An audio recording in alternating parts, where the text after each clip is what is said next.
Welcome class D pharmacy and B pharmacy students. आप लोग focus के साथ स्टडी कर रहे हैं कॉम्पिटिटिव एग्जाम की। आपका ड्रीम है गवर्नमेंट जॉब, स्टेट गवर्नमेंट या सेंट्रल गवर्नमेंट। जैसा कि अभी आपने आरआरबी फार्मासिस्ट के फॉर्म भरे हैं, जो डिप्लोमा के स्टूडेंट हैं उनको बी फार्मा के सिलेबस को देखना होगा। आपको बी फार्मेसी के लेवल पे पढ़ाई करनी पड़ेगी, तब आप आरआरबी फार्मासिस्ट क्रैक कर सकते हैं, क्योंकि इसका जो सिलेबस है इसमें बहुत से ऐसे टॉपिक्स हैं, ऐसे यूनिट्स हैं जो कि बैचलर्स इन फार्मेसी से हैं।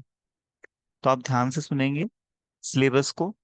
एनाटॉमी एंड फिजियोलॉजी ये डिप्लोमा में भी है, एनाटॉमी फिजियोलॉजी आपको बी फार्मेसी में भी है। बी फार्मा में आपको रेमेडियल बायोलॉजी भी पढ़नी है, लाइफ साइंस।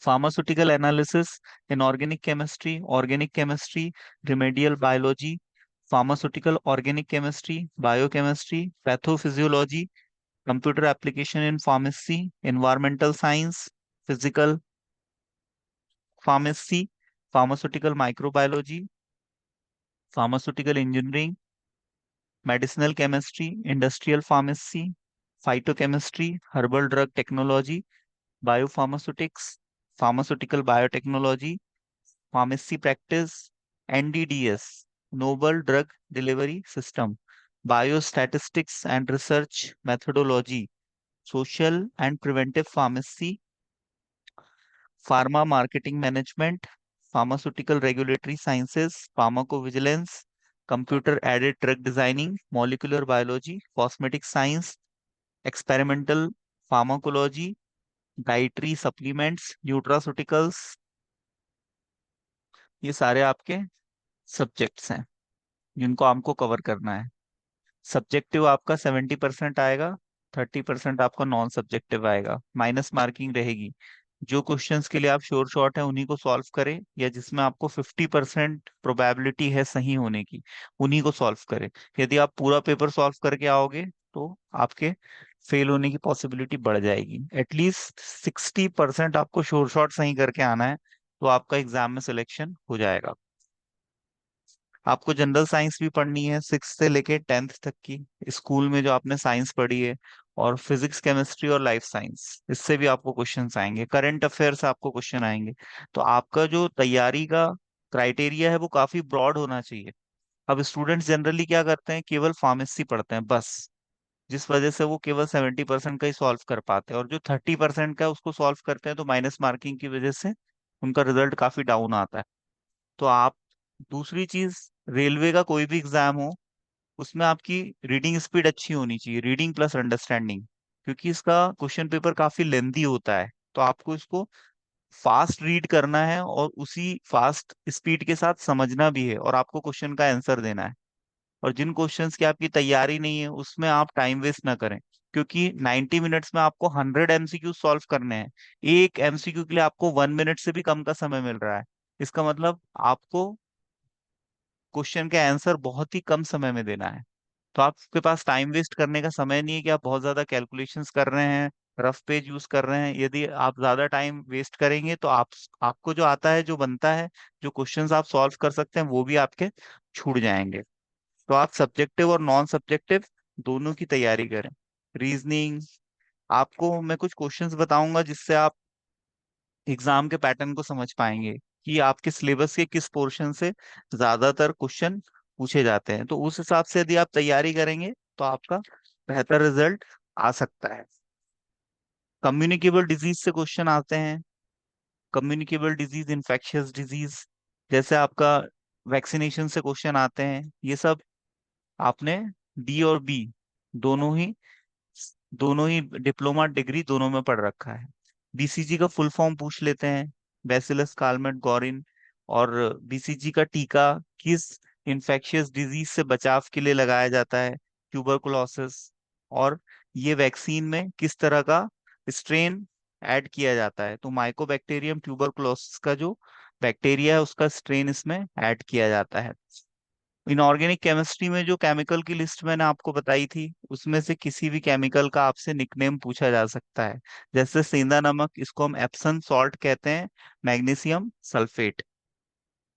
सस्पेंशन इमल्शन मैंने आपको पढ़ाया था, डोजेस फॉर्म का classification, route of drug administration, यहाँ से भी क्वेश्चन आता है। 2019 में क्वेश्चन आया था, लिक्विड मेम्ब्रेन सिस्टम किसे कहते हैं? तो जो मल्टीपल इमल्शंस मैंने आपको बताए थे उन्हीं को हम कहते हैं।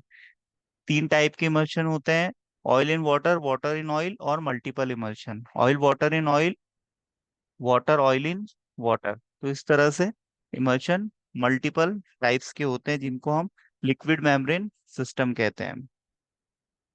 आपका जो जनरल साइंस है वहां से भी क्वेश्चन आते हैं, बहुत से ऐसे क्वेश्चन हैं जो रेलवे एग्जाम में रिपीट होते हैं। जैसे साउंड, साउंड एक यूनिट है जो आपने स्कूलिंग में पढ़ा होगा। आप जैसा कि जानते हैं कि साउंड वैक्यूम में ट्रेवल नहीं कर पाता है, साउंड की जो मैक्सिमम स्पीड है वो मेटल में आपको देखने के लिए मिलेगी। वाटर में H2O का क्या रेशियो होता है? तो हाइड्रोजन के दो एटम होते हैं, ऑक्सीजन का एक एटम होता है H2O, और वाटर को यूनिवर्सल सॉल्वेंट भी कहा गया है।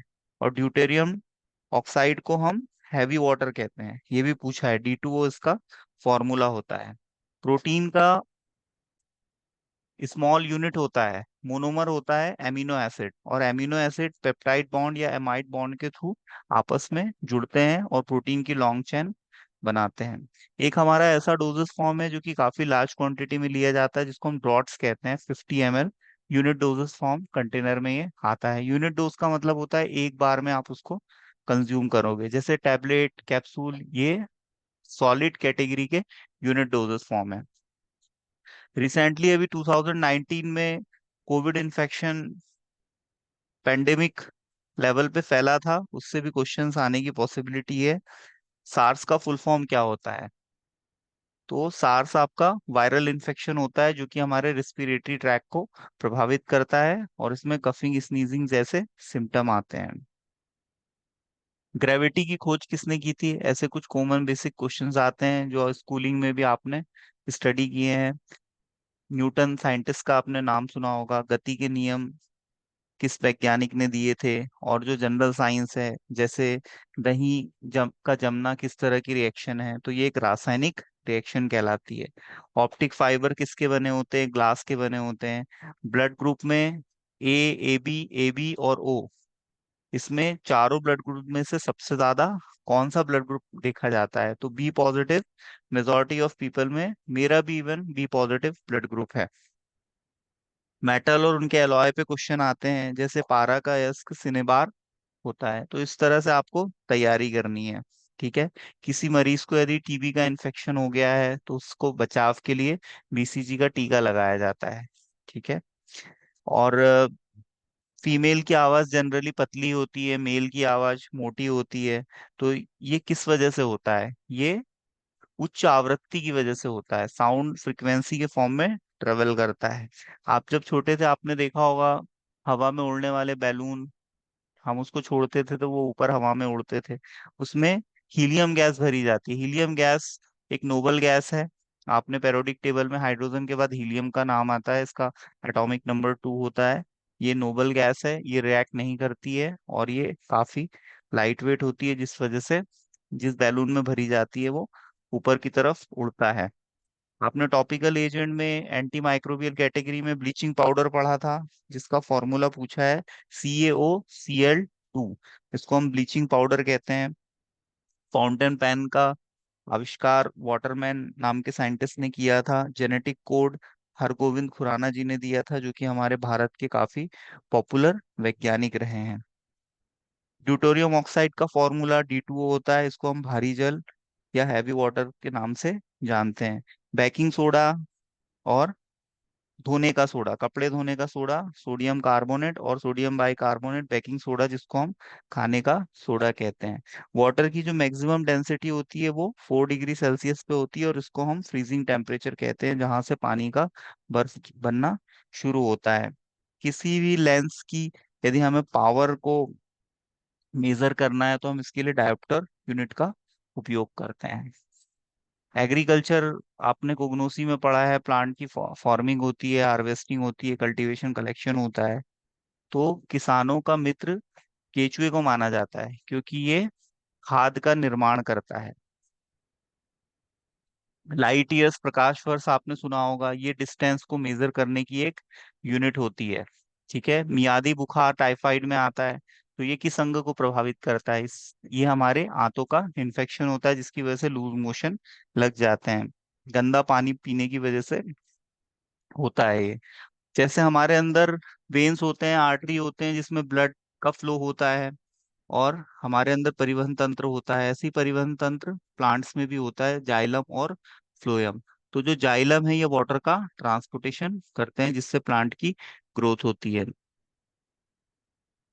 किसी भी लाइट में आपने देखा होगा कलर्स होते हैं, जब हम किसी लाइट को प्रिज्म से गुजारते हैं तो वो 7 कलर्स में डिवाइड हो जाता है, उसकी फ्रीक्वेंसी, लेंथ के, वेवलेंथ के आधार पर। तो किसी भी लाइट में जो कलर आता है वो उसकी वेवलेंथ की प्रॉपर्टी की वजह से आता है। गाय का जो प्रेगनेंसी पीरियड होता है, टेन्योर होता है, जैसे ह्यूमन बींग्स में ये 9 मंथ्स का होता है ना, गाय में ये 280 डेज का होता है। ऐसे जनरल क्वेश्चन पूछे गए हैं।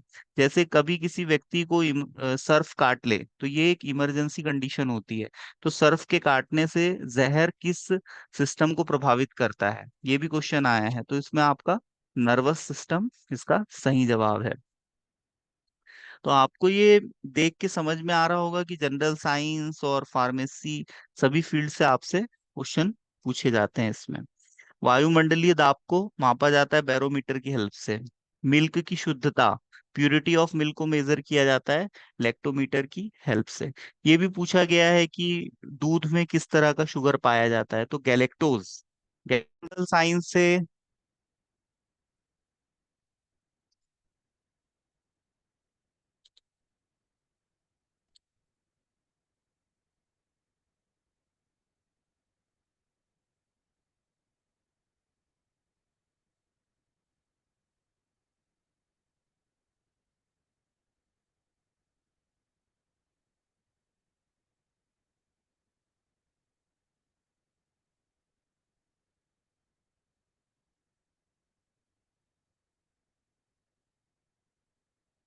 जनरल साइंस से क्वेश्चन आता है, इलेक्ट्रॉन, प्रोटॉन और न्यूट्रॉन की खोज किसने की थी? तो इसको आप एक फॉर्मूले से याद रख सकते हैं, स्कूल टाइम पे टीचर ने हमें बताया था, आज भी हमें याद है। आप भी आज ध्यान से इसको समझ लो तो आपको याद रहेगा। ईट पर नाच, ई से इलेक्ट्रॉन, टी से थॉमस, ठीक है, टी था। पर पी से प्रोटॉन, और आर, र से रदरफोर्ड, और नाच से न्यूट्रॉन, और च से चैडविक। तो ये आप याद रख सकते हैं, इलेक्ट्रॉन, प्रोटॉन और न्यूट्रॉन की खोज किसने की थी। फ्यूचर मेटल किसे कहा जाता है? टाइटेनियम को कहा जाता है। एचआईवी एड्स में आ, हमारे जो लिम्फोसाइट्स हैं, एक टी लिम्फोसाइट्स होते हैं, बी लिम्फोसाइट्स होते हैं। B lymphocyte viral bacterial infection से लड़ते हैं, टी लिम्फोसाइट वायरल इन्फेक्शन से लड़ते हैं। तो इसमें जो CD4 सेल्स होते हैं, इनके नंबर्स में जो फ्लक्चुएशन आता है, इससे एचआईवी एड्स को कंफर्म किया जाता है। और उसके कंफर्मेशन के लिए हम एलिसा टेस्ट लगाते हैं। ये टेस्ट पूछा जाता है कॉम्पिटिटिव एग्जाम में, एचआईवी का डायग्नोसिस किस टेस्ट से किया जाता है? तो इसमें एलिसा टेस्ट इसका आंसर है। सल्फ्यूरिक एसिड, ये कशिश का तेल भी कहा जाता है। और रेगिस्तान में जब मृग मरीचिका का इल्यूजन होता है, तो उसका कारण होता है प्रकाश का पूर्ण आंतरिक परावर्तन। ये सब आपने स्कूल में पढ़ा है, लेकिन ये बेसिक साइंस में आता है। इसको आप रिवाइज करेंगे तो आप जनरल साइंस के क्वेश्चंस भी सॉल्व कर सकते हैं। परमाणु बम की खोज की थी ऑटो हॉर्न नाम के साइंटिस्ट ने। और 1930 में भारतीय वैज्ञानिक सीवी रमन को नोबेल प्राइज से नवाजा गया था। डायनामाइट की खोज की थी अल्फ्रेड नोबल ने। और 1901 से इन्हीं के नाम के आधार पर नोबेल प्राइज डिस्ट्रीब्यूट होना शुरू हुए थे। मधुमेह में इंसुलिन की डेफिशिएंसी हो जाती है, जिसको हम शुगर की बीमारी या शक्कर की बीमारी भी कहते हैं। जब कोई दूध फटता है तो उसमें लैक्टिक एसिड का प्रोडक्शन होता है। जब हम एक्सरसाइज करते हैं तब हमारे मसल्स में भी लैक्टिक एसिड बनने लगता है, जिसकी वजह से हमारे मसल्स में स्पाज्म होता है और हमें थकावट का एहसास होता है। इस धरती पे सबसे ज्यादा कठोर होता है हीरा। ठीक है, कार्बन के दो अपर रूप आपने पढ़े होंगे, हीरा और ग्रेफाइट। हीरा सबसे कठोर होता है, ग्रेफाइट की पेंसिल बनती है, पेंसिल के सेंटर में जो ब्लैक कलर की लाइन होती है जिससे हम लिखते हैं वो ग्रेफाइट होती है, ये काफी स्मूथ होती है। तो आपको इस तरह से एग्जाम पैटर्न को समझना है, किस पोर्शन से किस तरह के क्वेश्चंस आ सकते हैं, और सिलेबस से आपको गो थ्रू हो जाना है ना। मोड ऑफ एग्जाम तो आपको पता है, सीबीटी टेस्ट है, 100 एमसीक्यूज आएंगे, 90 मिनट का समय होगा। आपकी रीडिंग स्पीड अच्छी होनी चाहिए, अंडरस्टैंडिंग आपकी अच्छी होनी चाहिए। बाइलिंगुअल पैटर्न में एग्जाम आता है, हिंदी और इंग्लिश दोनों ही लैंग्वेज में रहता है। ठीक है, तो आपको बैचलर्स इन फार्मेसी के सिलेबस के हिसाब से तैयारी करनी है, तो आपके सक्सेस रेट काफी हाई रहेंगे। और आपको यदि कोई भी डाउट है तो आप कमेंट बॉक्स में अपने क्वेश्चन, अपनी क्वेरी लिख सकते हैं, मैं उसको सॉल्व करने की कोशिश करूंगा। तो आप लोग तैयारी कीजिए सिंसियरली, नेक्स्ट लेक्चर में हम आगे डिस्कस करेंगे।